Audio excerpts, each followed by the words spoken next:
Everyone, तो जो आज हमारा शॉर्ट्स का टॉपिक रहने वाला है वो बहुत छोटा सा बौद्ध धर्म की 4 महासंगतियों से रिलेटेड रहने वाला है। पहली महासंगति जो है 583 ईस्वी में हुई थी।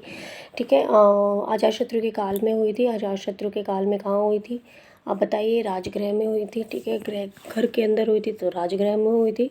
तो जो उस टाइम जो वहाँ के अध्यक्ष बने थे उस बौद्ध महासंगति के अंदर, वो कौन बने थे आप बताइए? महाकश्यप बने थे।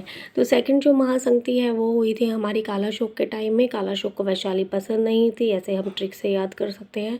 तो कालाशोक के टाइम में हुई थी, 383 BC में हुई थी और ये वैशाली के अंदर हुई थी। ठीक है, जो थर्ड महासंगति है वो कहाँ हुई थी? 250 BC के अंदर हुई थी और ये हुई थी अशोक के काल में। अशोक के जो राजधानी थी उस टाइम पे पाटलिपुत्र के अंदर हुई थी।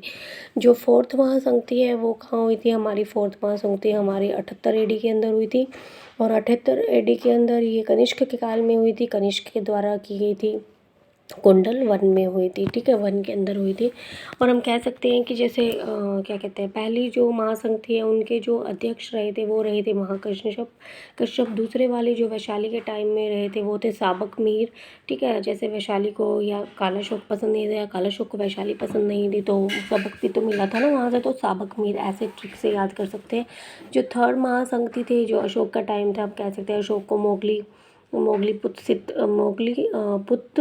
ऐसा कुछ नाम था। मोगलीपुत्र मतलब ऐसा है, आप पता चल जाएगा अगर ऑप्शन में आता है तो हम कह सकते हैं मोगली जो है हमने एनिमेशन में कार्टून में देखा है। तो अशोक का भी हम कह सकते हैं कि बच्चों के लिए एनिमेशन फॉर्म में अशोक का सीरियल चला सकते हैं, कार्टून चला सकते हैं।